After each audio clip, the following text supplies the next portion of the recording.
नमस्कार, मैं प्रतिमा पांडे। हमारे व्रत और त्यौहार में आपका बहुत बहुत स्वागत है। आज हम आप सभी को ज्येष्ठ मास के कृष्ण पक्ष की अपरा एकादशी की कथा सुनाने वाले हैं, जिसको सुनने मात्र से व्यक्ति के सभी प्रकार के पापों का नाश होता है। जो भी व्यक्ति अपरा एकादशी का व्रत रखकर विधि विधान से भगवान विष्णु की पूजा करता है, उसके बाद व्रत की कथा को सुनता है, तो उस व्यक्ति को ब्रह्म हत्या, भ्रूण हत्या जैसे महापापों से छुटकारा मिलता है। हम सभी जानते हैं कि धर्मराज युधिष्ठिर कितने ही धर्म पर चलने वाले राजा थे। वो सभी एकादशियों का व्रत रखते थे और उन एकादशियों की कथा को भगवान श्री कृष्ण के मुख से सुनते थे।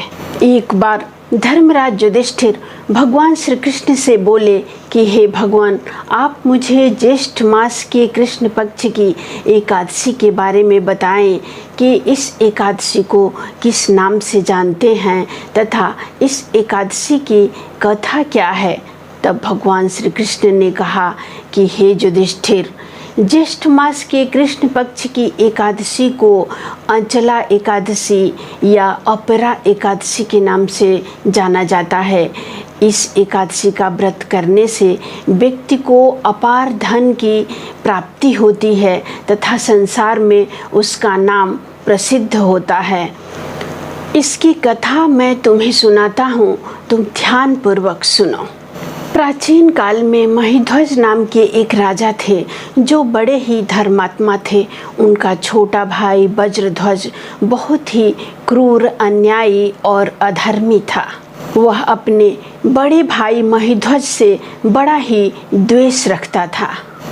एक दिन की बात है, छोटे भाई ने रात्रि में अपने बड़े भाई महिध्वज की हत्या कर उन्हें जंगल में ले जाकर पीपल वृक्ष के नीचे जमीन में दबा दिया।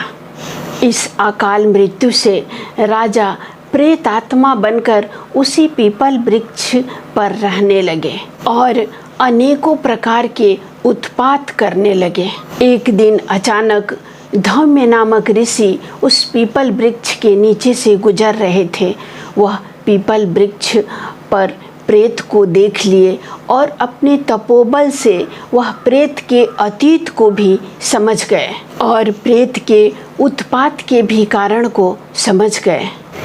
ऋषि ने पीपल वृक्ष से उस प्रेत को उतारकर उसे परलोक विद्या का उपदेश दिया। दयालु ऋषि ने राजा की प्रेत आत्मा से मुक्ति के लिए स्वयं ज्येष्ठ मास के कृष्ण पक्ष की अपरा एकादशी का व्रत किया और एकादशी के पुण्य को उस प्रेत को अर्पित किया।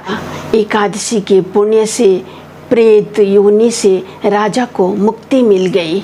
वह राजा ऋषि को धन्यवाद देते हुए दिव्य शरीर को धारण कर स्वर्ग को प्राप्त हुए। कथा को पढ़ने या सुनने से सभी पापों से मुक्ति मिलती है। इसीलिए आप सभी लोग अपरा एकादशी के दिन अपरा एकादशी व्रत की कथा को अवश्य सुने।